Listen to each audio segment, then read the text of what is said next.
हाय भैया, हम भोजपुरी गायक अखिलेश मौर्य आप सब रउआ सबके बतावल चाहतनी कि एगो मार्केट में AWPL कंपनी आइल बा, जिसमें बहुत अच्छा दवाई अच्छा प्रोडक्ट बा। आप सब लोग उस कंपनी से जुड़ी और वो कंपनी के प्रचार करी। जय हो AWPL।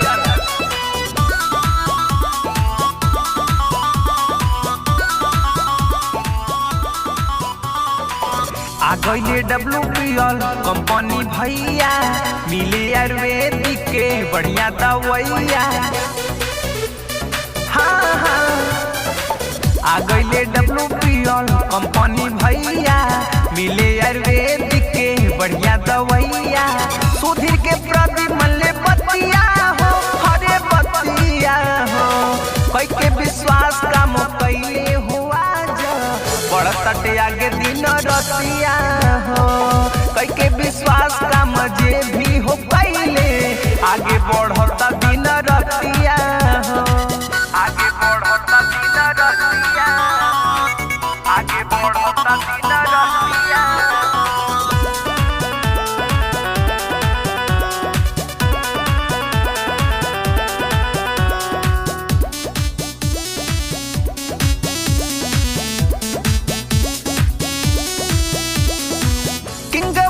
जल्दी हो प्रदीप पांडे जी, अनुज बितावना समैया, शंकर बतावा रहिया सबके हो।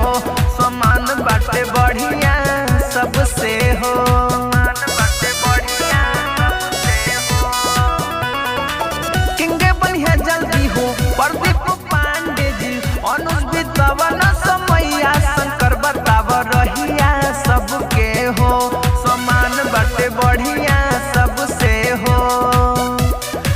बताई सागरो संगतिया हो, संगतिया हो, कई के विश्वास काम कैले हो आज बढ़त आगे दिन रतिया हो। कई के विश्वास काम जे भी हो कैले आगे बढ़त दिन रतिया हो। आगे बढ़त दिन रतिया, आगे बढ़त दिन रतिया।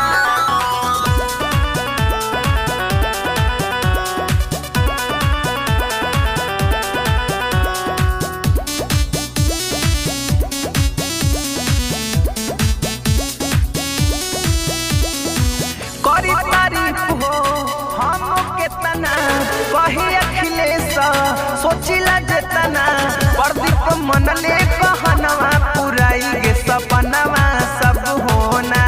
विजय सिंह लिखले हो गानवा ना, करी तारीफ हो हम केतना। कही अखिलेश सोचिला जेतना, प्रदीप मनले कहनवा पुराई गे सपनवा सब होना। विजय सिंह लिखले गानवा होना। सबे रही खुश नहीं होई ससतिया हो, ससतिया हो, कई के विश्वास काम कैले हो आज बढ़ते आगे दिन रतिया हो। कई के विश्वास काम जे भी हो कैले आगे बढ़ता दिन रतिया हो।